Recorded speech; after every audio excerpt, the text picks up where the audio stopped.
I am Karen, a 42-year-old working housewife. My husband Archie runs the family farm with my in-laws. Our family consists of my husband, 2 teenage daughters, and my in-laws, making it a family of 6. I'm also involved working in the fields from early morning, assisting with vegetable sorting and shipping until evening. I handle most of the household chores as well. Despite our efforts, my husband doesn't receive a substantial income. And honestly, life is not easy. Living in the countryside, our house is large, and my in-laws often reminds us how lucky we are to live in such a ground house for free. But there's nothing good about the house being so big, except for the fact that it's difficult to clean. Moreover, my husband frequently goes out drinking with his friends on weekends, even though farmers typically doesn't have weekends off. As a result, whenever he is knocked out with a hangover, I am left with no choice but to take over his work. With his meager salary being spent on alcohol, I consistently express my dissatisfaction to my husband, which inevitably leads to fights. I often wonder why I ended up marrying into such a family, while looking at my husband snoring. However, the reason I didn't get a divorce is that I had nowhere else to go. My parents passed away early, and my brother and his wife currently live on our family home. Despite this, I found solace in one small pleasure: cooking with ingredients grown by neighboring farmers. These ingredients are usually unsellable due to their unconventional appearance, but their taste is excellent. So I make dishes and sweets using these ingredients and distribute them to the neighborhood. Everyone appreciates them, which gives me the strength to continue living with my difficult husband and in-laws. I have supported my husband for 20 years, reminding myself that even in the worst circumstances, we can survive here. This has been my daily life for a while, until an unexpected event occurred one day. To my surprise, a television crew came to interview us while we were working in the fields. It seemed to be a program about lunch at a farmer's house. My mother-in-law, thrilled, eagerly accepted the microphone. She then ordered me to prepare lunch and went upstairs to put on some makeup. I wiped the sweat off my bare face and prepared the table while my husband and father-in-law were being interviewed. The TV crew requested an authentic representation, so I set up the table as I usually would. I also added yesterday's homemade orange pound cake to the spread. Soon, my mother-in-law, wearing her favorite dress and bright red lipstick, appeared. Oh no! This table looks so rustic. It's embarrassing. Usually, we have a more glamorous setup. No, not at all. It's an ideal lunch with plenty of vegetables and some homemade cake. Amazing! The TV crew members certainly knew how to flatter. It might not have been their true opinion, but it made me happy. After the interview, we all gathered around the table, and the TV crews praised the food as they devoured everything. My mother-in-law, in her usual fashion, gave nonsensical explanations about the dishes. It was almost embarrassing to watch my mother-in-law trying to look that good. After all the filming was over, the TV crew started getting ready to leave. At any rate, I'm glad it all ended without incident. It was great. Thank you, ma'am. As the staff members were leaving, they approached me and offered words of gratitude. Apparently, they knew from the start that it was me who prepared the food. Of course, I was happy that they ate all the food, but I was also very happy that they noticed my efforts. It warmed my heart for the first time in a long time. Half a month after the interview, the show was broadcasted on TV. Relatives and neighbors were ecstatic, and our phone kept ringing throughout the day. What was interesting was that most of the scenes with the husband and in-laws were cut, and the focus was on the vegetables themselves and the food. Even so, they were snickering for a while at the fact that they had appeared on TV. However, after 3 months after the TV appearance, my husband dropped a bombshell. I've fallen in love with someone else. So, please divorce me. Huh? I was taken aback by the unexpected confession, my mind going blank. Ignoring my speechlessness, my husband continued to talk. There is a girl who approached me at the bar. She happened to see me on TV, you know? So, you're saying you're cheating on me? I asked with a trembling voice, and my husband sighed. No, it's not like that. I mean, not yet. What do you mean? When I offered to date her, she said she couldn't be with a married man. I mean, isn't she great or what? So I want to respond to her feelings. I think it's fate. Don't you know how selfish you are? This is crazy. I was about to explode with my husband's stupid words. Then suddenly, my mother-in-law appeared and spoke up. Just get a divorce already.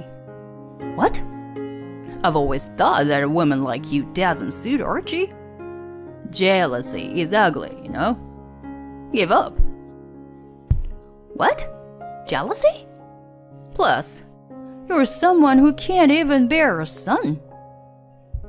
It's obvious that Archie deserves a younger, obedient wife who can still have children. That's right. My father-in-law, who appeared before I knew it, was grinning and nodding behind her. In utter shock, I faced my husband, who continued. You can even take the kids with you if you want. What? I want to start with a clean slate with her. You? How dare you? I'll transfer the child support payments until they finish junior high. Even if they go to high school or college anyway, they'll soon be married off, so even tuition will be wasted, right? My husband arrogantly proposed the worst thing possible. Nausea overwhelmed me, and I fled from the house as if escaping. He could discard his blood-related daughter so easily. It's sickening, sad, and empty. What were the past 20 years of my life? But first, how do I explain this crazy situation to my daughters? No matter how I do it, I'm sure it will hurt my daughters. Above all, how will the three of us, my daughters and I, live from now on? Dizzy from the despairing situation, I involuntarily curled up in despair. Mom! My daughter shouted as they appeared. Oh no. Did they already hear about the divorce? I'm sorry, girls. Maybe it's all my fault, I replied in a voice that sounded as if it were squeezed out on me. Then my younger daughter, with tears in her eyes, said, Mom, no, it's not your fault. We don't need such a family. I don't care. Let's leave. My oldest daughter continued, rubbing my back. Me too. It's disgusting how Dad is excited about a younger girl. Grandma is the worst. She's been mistreating you for a long time. They don't deserve us. Let's just leave. Just the three of us. Tears welled up as I felt the support from my daughters. I felt a sense of pride knowing that they had both grown up to be kind and resilient individuals. Yes, I must protect them at any cost. That's what I need to do as their mother. I slapped my own cheek, holding back the tears. Immediately after deciding to divorce, I contacted my older brother and his wife. They scolded me in tears, saying they wish I had consulted with them earlier. The next morning, as I packed our belongings with the children, there was commotion outside in the yard. Curious, I peeked out from the veranda and saw a young woman arguing with my husband and mother-in-law. Could that be the future bride? Just as I was thinking that, the young woman turned towards me with a demonic expression and headed my way. I instinctively took a step back, caught off guard by the force of her momentum. Is that true that you were divorcing him? I don't know what he told you, but I don't like that man at all. Oh, hey, What? I was surprised by the sudden accusation from the person I thought was my husband's affair partner. My husband and mother-in-law hurriedly approached. Hey, Emma, what are you saying? Don't you remember when you said that I was cool? I never said that. I said I was a big fan of your wife, not you. I said that so many times, didn't I? I was momentarily taken aback by the unexpected confession. Then she turned to me and started to explain. Actually, my family also runs a farm, and I help out there too. So I really admire how you can cook such a diverse range of dishes with the vegetables you've grown. I genuinely respect you, ma'am. Oh, that dishes? I prepared it, you know. My mother-in-law shamelessly throws in a lie. Then Emma glared at her. Yeah? The old lady sitting at a dining table with a face full of makeup after working in the fields. I couldn't help but burst into laughter at Emma's brutally honest remark. It just so happened that I saw your husband at the nearby table when I was out drinking with friends. So I approached him, mentioning that I'm involved in farming and that I'm a big fan of his wife. But then, yesterday, I suddenly received a message saying I've separated from my wife. I freaked out. Oh, so that's what it is. In other words, she's also a victim. My husband's eyes dart around, his mouth slightly agape. I'm sorry it turned into such a situation. We have to come all the way here. No, I'm the one who should apologize. It's a bit awkward. It's okay, really. I actually wanted to separate from him anyway. Huh? It's become a good opportunity. Thank you. My husband's face is filled with surprise. To be honest, I think it's better too. He's such a loser. And speaking of which, don't you ever contact me again. Well done. Wait a minute, Emma. Then, my eldest daughter, who had come to the scene, glared at my husband and said, Pathetic. The next day, ignoring my husband and in-laws, we left the house. After staying with my brother and his wife for a while, we rented a small house. The divorce proceedings were also finalized. The lawyer recommended by my brother and his wife was excellent. They not only helped with the university tuition for my daughters, but also filed for compensation for the verbal abuse and malicious behavior toward me. And then, 5 years later, I'm running a food truck at a local farmer's market in the countryside.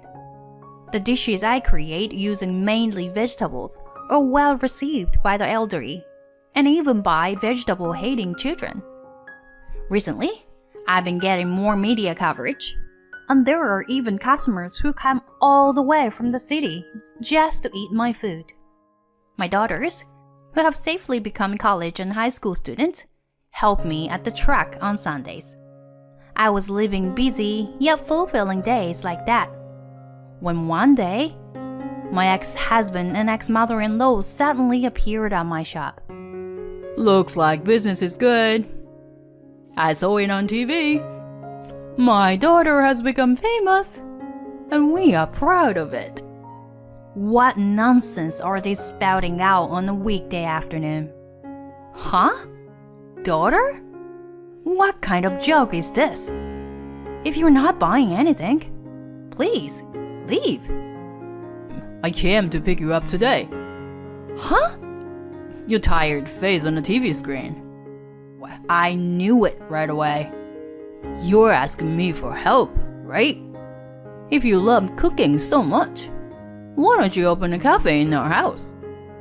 Both my ex-husband and ex-mother-in-law continue to spew convenient delusions. Years have passed, but these people haven't changed at all. Before I could respond, an employee popped her head out from the backyard. Huh? Here we go again. Delusional idiot. What the hell? My ex-husband, who was about to glare at the person who insulted him, froze in shock. Emma? Why are you here? Wearing the same apron as me. It's none other than Emma. Why? Because her father is my employer. They are even more stunned by this unexpected turn of events. Emma and I exchange glances and smirk. The thing is, after our divorce, I ran into Emma at the local supermarket. Laughing at the coincidence, we soon became close friends. In the meantime, Emma's parents hired me. We frequently visited each other's homes and had home parties. Every time, my cooking received high praise from everyone. And 3 years ago, I decided to start my own food truck. Now I have expanded the business with franchises in other states. I even started online sales, and the business is flourishing. Thanks to the bountiful goddess you guys let go, my family is secure. Oh no, Emma. You are the goddess of good fortune to me. My ex-husband was even more dumbfounded, looking at the two of us giggling and frolicking. Now is the chance to strike. By the way, Archie, I heard you fell victim to a marriage scam. Did you get your money back? Why would you? My ex-husband's face turns pale, his eyes darting around. You thought you could deceive me, thinking I knew nothing and wanted to reconcile.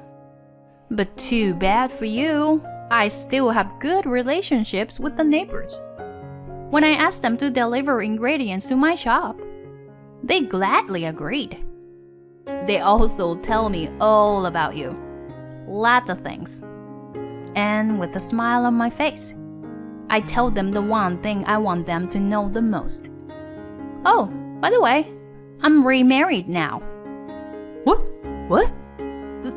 That's a lie, right? The subsequent lives of my ex-husband and in-laws were miserable. They couldn't repay their debts despite selling off everything, and now they were living and working on a remote farm. They are left with no option but to work tirelessly until their last breath. By the way, my new husband is the producer at that television station. Back then, he said it was delicious and gave me his business card as he left. Apparently, there was quite a response to my cooking, and there were even discussions about a sequel. But since we ended up divorcing, the plan fell through. However, it's now being broadcast with my current food truck. Thanks to my husband's show, my food truck's popularity skyrocketed, and the business became stable. If you live earnestly and honestly, there are people who recognize your actions. Life is not as bad as you might think. Hello, what would you like today? I continue to imagine the smiles that awaits at the end of my cooking, living in this place.